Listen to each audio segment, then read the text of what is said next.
Krishna Mayapur Nitai Gour kitchen থেকে সবাইকে স্বাগতম।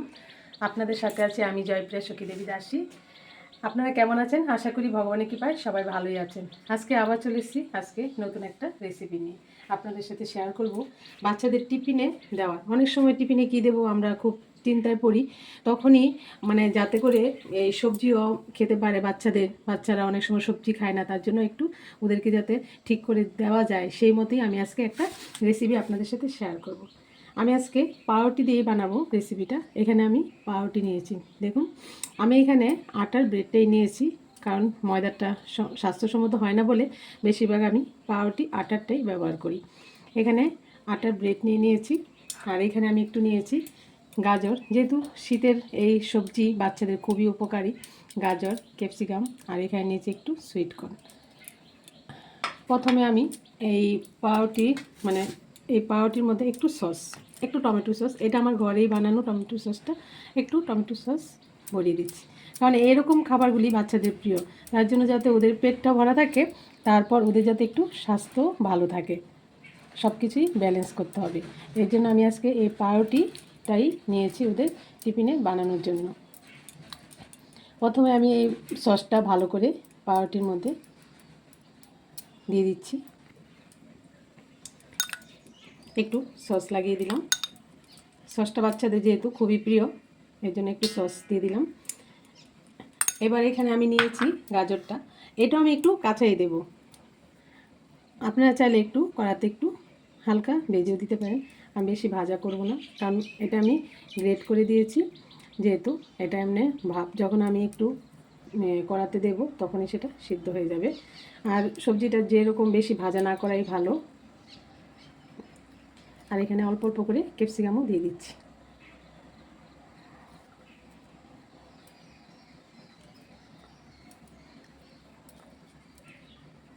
ক্যাপসিকামটাও দিয়ে দিচ্ছি। আর চাইলে আপনারা অন্য সবজিও দিতে পারেন, যেমন একটু বাঁধাকপি, একটু মটরশুঁটিও দেওয়া যায় অল্প করে, সেটা যার যার পছন্দ মতো দিতে পারেন, বাচ্চারা কোনটা পছন্দ করে সেইভাবেই দিতে পারেন। আর এখানে একটু আমি সুইটকর্ন দিয়ে দিচ্ছি। সুইটকর্নটা খুবই ভিটামিন, আর সুইটকর্নটা বাচ্চাদেরও পছন্দ। গেল আমার এই সবজি দিয়ে পাউরুটিগুলো সাজানো। এখন আমি একটু পনির একটু গ্রেট করে উপরে দিয়ে দিচ্ছি। ওদের যতটা সুন্দর করে দেওয়া যায় ততটা পছন্দ বেশি করে, এর জন্য আমি একটু পনিরও এখানে গ্রেট করে দিয়ে দিচ্ছি।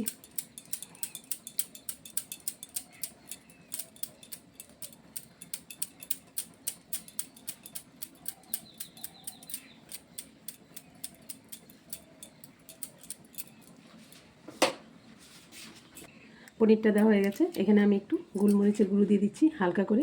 গোলমরিচের গুঁড়োটা দিলে একটু ঝাল ঝাল আসবে, একটু সুন্দর একটা ফ্লেভারও আসবে, টেস্টও লাগবে, এর জন্য গোলমরিচ গুঁড়ো দিচ্ছি। আর গোলমরিচ গুঁড়োটা অল্প দিতে হবে, যদি বাচ্চা হয় তারা ঝাল হলে খেতে পারবে না, এর জন্য সেটা বুঝে আপনারা দিতে পারেন।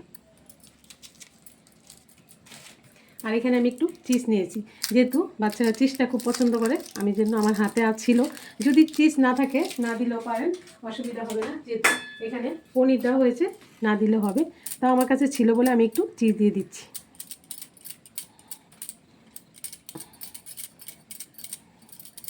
আর এখানে আমি একদম ভালো ফ্রেশ পাউরুটিটা নিয়েছি, এর জন্য আর আমি করে ভেজে নিলাম না।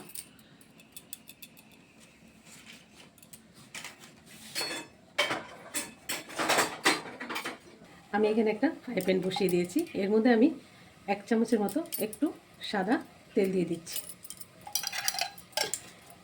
এখানে আমি আর বেশি তেল দেবো না, এটা ভালোভাবে একটু ঘুরিয়ে নিচ্ছি যাতে করে পুরোটা ফ্রাই প্যানটা লেগে যায়। একটা করে পাউরুটির পিস দিয়ে দিচ্ছি।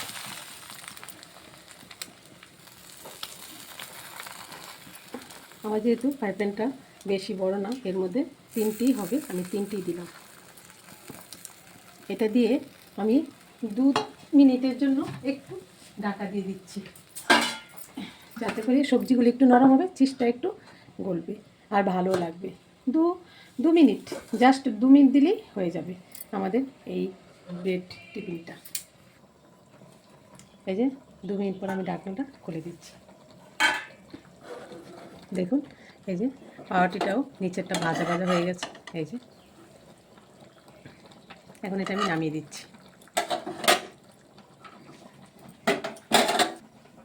আমি ভগবানের প্লেটে দিয়ে দিচ্ছি।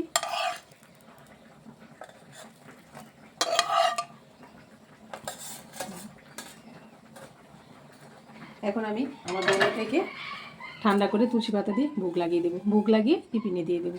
এরকমভাবে আপনারা বাচ্চাদের টিফিন করে দিতে পারেন, অনেক সুন্দর, মানে বাচ্চারাও খুব সুন্দরভাবে তৃপ্তিভাবে খাবে। আর এই যে দেখুন পাউরুটি, এই যে ব্রেডটাও একদম সুন্দর, একদম মানে ইয়েতে থেকে একদম হয়ে গেছে, মানে মুচমুচে হয়ে গেছে। আর উপরে ব্রেডটার উপরে সব কিছু আছে, খুব ভালো লাগে। এরকমভাবে আপনারা অবশ্যই ভগবানকে ভোগ লাগিয়ে বাচ্চাদের টিফিনে দেবেন। আর কেমন লাগলো এটা করে আপনারা অবশ্যই আমাকে কমেন্ট করে জানাবেন। আর সবাই ভালো থাকবেন, সুস্থ থাকবেন। আবার দেখা হচ্ছে পরের ভিডিওতে। হরে কৃষ্ণ।